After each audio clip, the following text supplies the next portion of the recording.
14,000 years ago, the world began to change. The endless cold that had shaped continents was breaking apart. Mountains of ice melted into rivers, and those rivers began carving new paths through the sleeping earth. For countless generations, ice had been the master of the land, silent, eternal, and unchallenged. But now, warmth returned. Slowly at first, then with unstoppable force. The air shimmered with mist, and the world that had known only winter began to breathe again. From the heart of melting glaciers came torrents of water. Rivers unlike any the planet had ever seen thundered through new valleys, tearing ancient stone apart. The land changed shape with every sunrise. Lakes grew, then burst their frozen walls, unleashing waves that raced across entire continents. It was creation and destruction in one breath, a planet reinventing itself. These rivers brought life to places that had never known it before, but they also carried the promise of chaos. Along one such river, people made their home.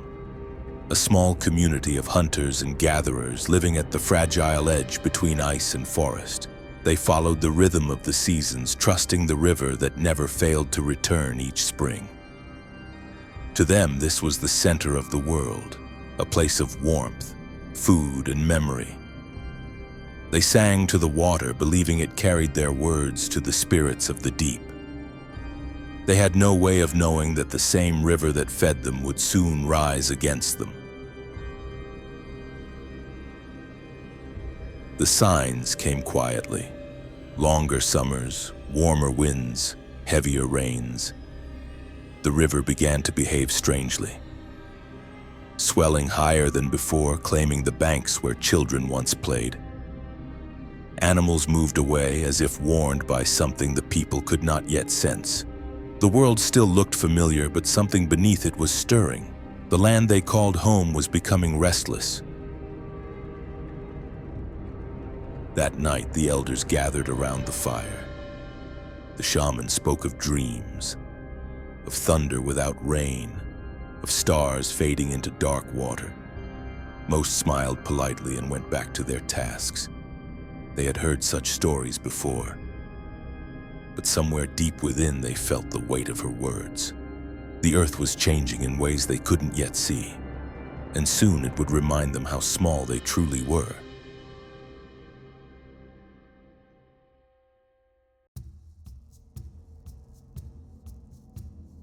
Each morning began with the same rhythm. The crackle of fire, the call of birds, the slow shimmer of mist over the river. The people of the valley lived by the pulse of the water. It was their clock, their boundary, their god. To live here was to live in balance, trusting that the river's calm would always return.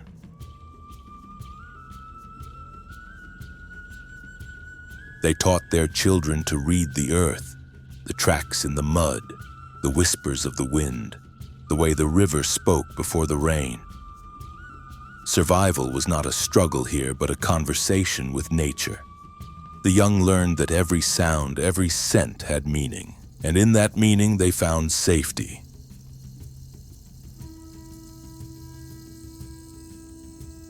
As the day faded, they gave thanks. Smoke rose from the fire and drifted over the water, a message to the unseen. They believed the river carried those prayers far away, into the realm of spirits that guarded their land. No one questioned it. For as long as anyone remembered, the water had listened.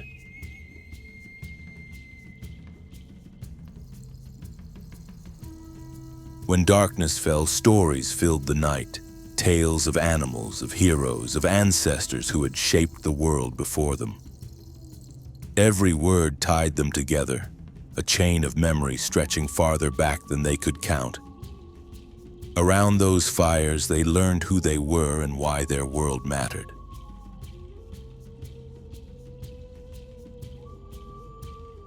But sometimes when the camp still slept, the river seemed different. The air felt heavy, the current stronger, the sound deeper. He couldn't explain why, but he felt it, as if the river remembered something it had forgotten to tell them.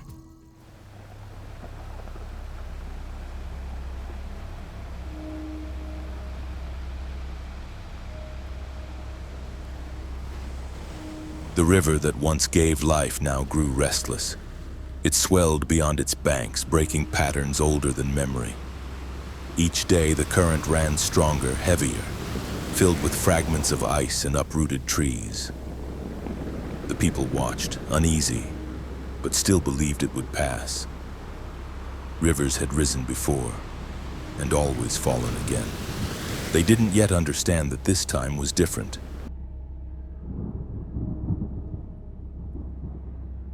Then came the storm.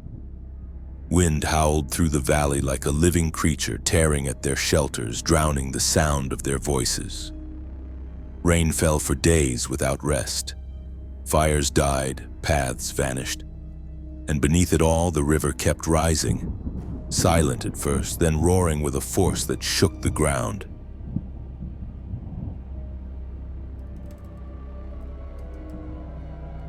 The valley broke. Water tore through the land, swallowing everything it touched. Fields, huts, the sacred stones by the river, gone within moments. The roar was unlike anything they had ever heard, the sound of the earth reshaping itself. In that instant they understood. The river was not theirs. It never had been.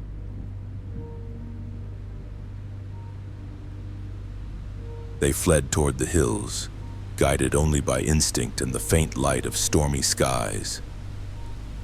Each step took them higher, away from the drowning earth below. The water chased them, devouring the land as it climbed. They could no longer hear one another. Only the wind and the endless rush of water where their world had been.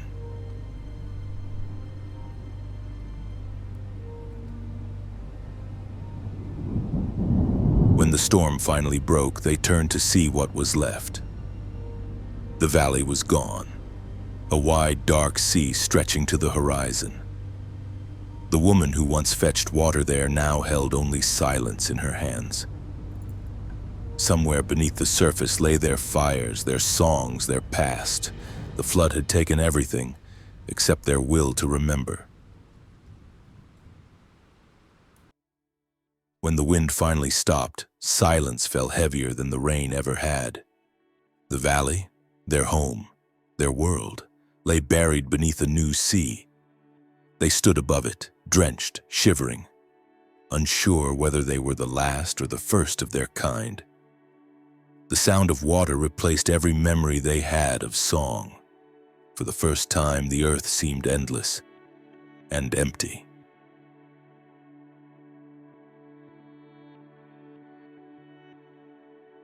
They built a small fire from wet branches, a fragile spark against the cold. No one spoke. They counted silently. Those who remained, those the river had taken. Hunger and grief sat beside them like familiar guests. Yet even then the fire burned. It meant warmth, life, and the promise that some part of them would continue.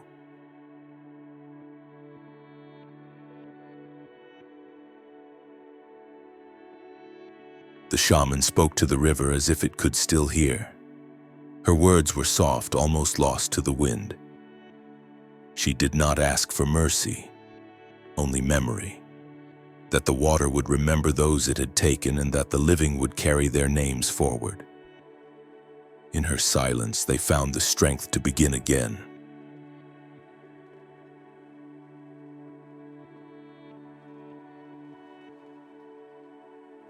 That night, they built another fire. Its glow painted the faces of the survivors, tired, hollow, but alive. Around it, the world felt smaller yet safer. The river could take their homes, their tools, even their dead, but it could not take this. The will to gather, to share warmth, to begin again. The flame became their memory made visible.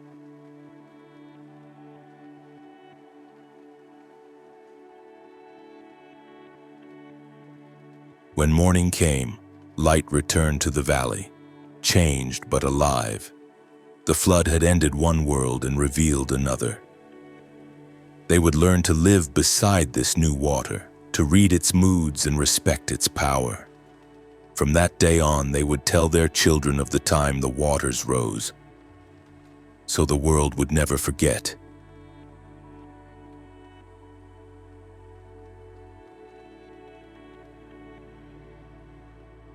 Seasons passed and the flood became a story. The waters settled into a great lake and life returned to its edges. What had been destruction turned into renewal. The land richer, the soil alive again. But the memory of that day never left them. In every ripple, in every reflection, they saw the faces of those the water had taken.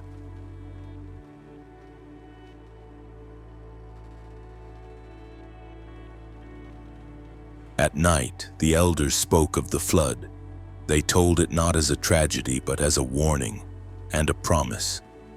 That the world can change in a single day and that survival depends not on strength, but on remembering. These were the first flood stories ever told, long before any written word. And through them, the memory of the waters began its journey through time.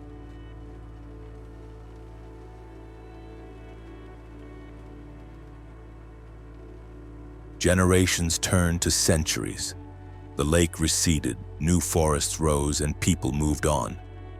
But the story moved with them. From valley to valley, it changed shape, gained names, became myth. In time, it reached new worlds, tales of a flood, of angered gods, of renewal. The same memory retold by countless tongues, echoing the moment when the world itself had learned to breathe again.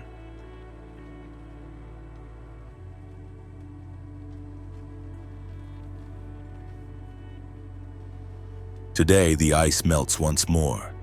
Rivers rise, reshaping our coasts, our cities, our fears. We watch it happen just as they once did, believing we have control. But the earth remembers. Its waters have always moved in cycles, giving, taking, beginning again. We are part of that same rhythm, whether we choose to hear it or not.